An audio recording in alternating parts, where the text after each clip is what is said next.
Então tá, galera, chegamos aí no nosso capítulo que vai falar de um novo conjunto numérico. Olha só que legal, é o conjunto dos números racionais. Então a gente estava estudando até agora o conjunto dos números naturais. Quem eram os números naturais? Lembra? O 0, 1, 2, 3, até o infinito, né? Então o conjunto dos números racionais, eles tinham um número inicial, que era o nosso zero, e a partir do zero, então, os números aumentavam de 1 em 1, indo até o infinito, que a gente representava pelos nossos 3 pontinhos. Então, agora, a gente começa a estudar um novo conjunto. Que conjunto é esse? Ele é o conjunto dos números que vai absorver todos os resultados das divisões. Né? Por que as divisões? Porque é a operação, uma das operações, em que a gente tem uns probleminhas aqui no conjunto dos naturais, né? Quando eu tento dividir, por exemplo, o 4 pelo 2, 4 dividido por 2, a gente sabe que dá 2 para cada um e o resto, então, fica 0, né? E que isso representa uma divisão que a gente considera exata. Lembra disso? O 4 ele é um múltiplo do 2, né? Porque a divisão deu exata, e ao mesmo tempo a gente diz que o 4 é divisível por 2. Ou que o 2 é um divisor do 4. Aqui, galera, a gente não teve problema nenhum. Eu peguei o 4, que está aqui, ó, é um número natural, dividi por 2, que também é um número natural, e o resultado deu 2, que está presente dentro do conjunto dos naturais. Se a gente tentar multiplicar, somar, até mesmo subtrações, né, em que o minuendo é maior que o subtraendo, todos esses resultados estarão dentro deste conjunto dos naturais. Porém, galera, se a gente tentasse dividir o 5 ao invés do 4, vamos pegar o 5 e vamos dividir por 2, olha só. Quando a gente pega o 5 e divide por 2, também dá 2 para cada um. Só que agora o nosso resto não dá 0, sobra 1. E quando sobra 1, significa que a nossa divisão não é exata.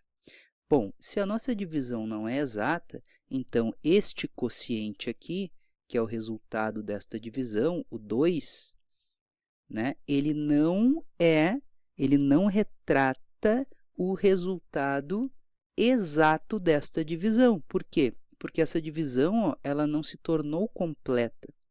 Né? Ainda faltaria dividir este 1 em pedacinhos e dar um pouquinho para cada um. Então, essas divisões, ó, que geram resultados que não são naturais, né, que seria 2 e um pouquinho, 2 e um quebrado, eles não estão dentro do conjunto dos naturais. Por isso que se criou um novo conjunto para poder absorver estes resultados também. Que conjunto é esse? O conjunto dos números racionais. Então, galera, o conjunto dos números racionais ele vai ser representado por essa letrinha, ó, que é de quociente. A gente já ouviu essa palavra quociente. Quociente é justamente, ó, o resultado da divisão. Então, a gente caracteriza esse conjunto por ser o conjunto que vai absorver todos os resultados de divisões de números que são naturais. Então, aqui o livro, galera, nos traz um exemplo, uma ilustração. Diz o seguinte, ó, tem essa menina aqui que está contando os passos e quando ela chega lá no final, ó, ela observa que além dos 63 passos que ela deu mais 2 pezinhos. Então, observa, ó, que deu 63 passos e não chegou a completar um novo passo. Foi só mais 2 pezinhos. Então, a gente diria que seria 63 passos e alguma coisinha, e uns quebrados. Esse quebrado, galerinha, é o nosso número com vírgula, é o nosso número decimal. Então, seria 63 passos e, ó, uns quebrados, vírgula, alguma coisa. Aqui seria 2 inteiros e alguma coisinha, uns quebrados. Né? Que seria 2,50 centavos, se a gente soubesse fazer, né, a divisão aqui, se a gente pudesse fazer a divisão com dinheiro, então seria R$5 para 2 pessoas, dá 2,50. Esse 2,50 é um número decimal. Então, a gente entra aqui, ó, no conjunto que vai ter números decimais, mas também vai ter esse carinha, ó, a fração. A fração ela nada mais é do que uma representação de um número racional. Vamos dar uma estudada nesse conjunto.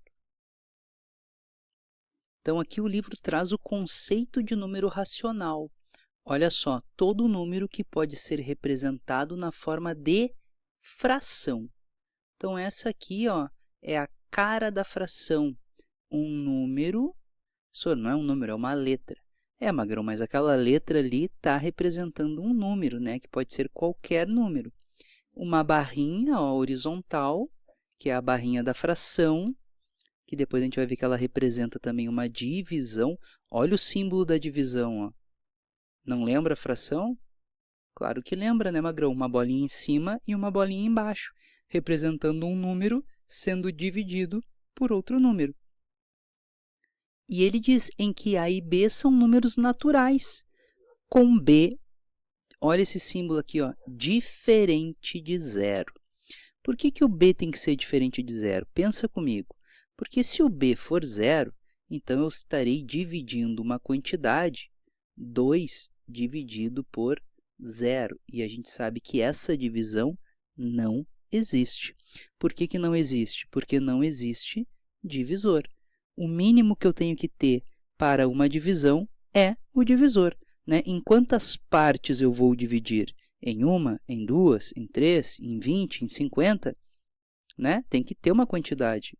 Agora, em quantas partes eu vou dividir? Em 0 partes. Bom, então eu não estou dividindo. Né? Então, este númerozinho de baixo aqui, ó, ele não pode ser 0. Né? O A ele pode ser, mas o B não poderá ser 0. E aí a gente tem ó, o conceito de número racional. É todo aquele número que pode ser representado na forma de uma fração. Lembra que este carinha de cima, ó, que é o primeiro termo da fração, ele recebe o nome de numerador. Então, o numerador é o númerozinho que fica em cima. E o número que fica embaixo, está aqui, ó, e o número que fica embaixo é o nosso denominador. Isso aqui está no teu livro, tá? Começa na página 150 do livro, para tu poder dar uma lida aí e uma estudada acompanhando pelo livro. Então, uma fração ela é representada por uma barrinha, em que a gente tem um número em cima, por exemplo, 4, e um número embaixo, por exemplo, 5. E a gente lê 4 por 5, ou a gente lê 4 quintos, ou a gente lê 4 sobre 5. Então, a gente vai começar agora também a ler as frações. Como é que a gente faz para ler essas frações? Olha só como é que a gente lê algumas frações. Então, galera, aqui no livro ó, tem um quadrinho para tu memorizar. Tá? Aqui o senhor quer ó, que tu faça um destaque aí, porque são as frações mais comuns. Olha só, quando o denominador for 2, a gente lê meios, por exemplo. Na letra A, ó, 1 meio. Se fosse 5 sobre 2, então a gente leria 5 meios. Quando o denominador é 3, então a gente lê o terço, ó, 2 terços. Olha aqui essa fração, 1 terço. Se fosse um 7, 7 terços. E assim por diante, denominador 4, a gente lê quarto. 3 quartos. Olha essa fração aqui, 8 quartos. Tá? Então, para cada denominador, ó, a gente vai ter um jeito especial de ler. Né? Quarto, quinto, sexto, sétimo, oitavo, nono.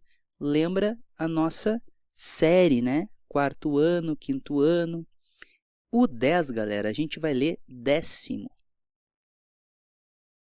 O 100, centésimo. E o 1000, milésimo.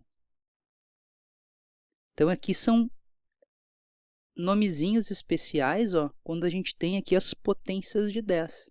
Tá? Então, se eu tiver essa fração ó, 1 por 10, a gente vai ler 1 décimo. Se eu tiver a fração 5 por 100, a gente vai ler 5 centésimos. Olha só que legal, 5 centavos. Quem é os 5 centavos? Nosso dinheiro. Ele seria um número com vírgula. Seria R$0,05. Assim que a gente iria escrever os 5 centavos. Ó. Depois a gente vai ver que este número aqui tem tudo a ver com essa fração ali, ó, dos 5 centésimos. E acima do 10, não sendo 100 nem 1000, a gente vai ler com um nomezinho avos.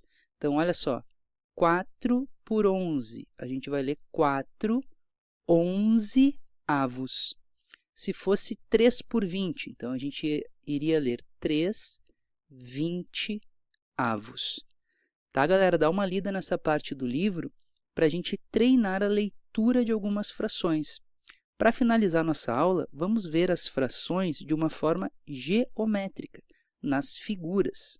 Então, tá aqui, galera, ó, a nossa situação mais comum é observar as frações de uma forma geométrica, né? Uma figura dividida em uma certa quantidade de partes, em que algumas destas partes estão pintadas.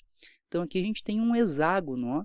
Um hexágono é uma figura que tem 6 lados, e ele está dividido em 6 triângulos pequeninhos, em que um desses triângulos, nessa primeira figura, está pintado. Então, a fração que indica a parte pintada é uma parte pintada do total de 6. Observa que o número que vai embaixo não são os que não estão pintados. Representa o total de triângulos. E a parte que está em cima, que é o nosso numerador, representa a quantidade que eu considerei, ou seja, a quantidade que eu pintei. Olha o de baixo. Tem 2 partes pintadas de um total de 6. O outro tem 3 partes pintadas de um total de 6. Está vendo que o 6 se repete, né? Por quê? Porque as figuras estão divididas em 6 partes em todos os casos. 4 partes de 6, 5 partes de 6 e 6 partes de 6. Olha como é que a gente lê. 1 sexto, 2 sextos, 3 sextos, 4 sextos, 5 sextos e 6 sextos. Para finalizar nossa aula, eu vou deixar um exercício para vocês. Bem simples, eu quero que tu reforce isso. A leitura e a representação geométrica. Então, tá aqui, galera, olha só, na página 154 do livro, começam esses exercícios. Eu quero que tu faça o exercício 1 e o exercício 2 inteiro, tá? Aqui está aparecendo só o A e o B. O exercício 1, tu tem que indicar a fração que representa a parte pintada. Então, aqui nessa figura, essa primeira da letra A, ó, eu tenho uma figura que está dividida em 4 partes. Então, eu já sei que o meu denominador é 4. E quantas estão pintadas? 1, 2, 3. 3 partes está pintada. Então, a gente tem aqui 3 quartos. Tá? Eu quero que tu faça a B, a C e a D. E na questão 2, tu precisa copiar essa figura aqui, ó, no teu caderno, e daí tu tem que pintar, ó, 2 partes de 4. Então, é só vir aqui, ó, e pintar 2 partezinhas. Tá? Para isso, tu vai ter que copiar esse desenho no teu caderno. Nessa outra aqui, tem que copiar e pintar uma parte dessas 2 que estão aqui desenhadas. Beleza? Faz, tira uma fotinho e me manda.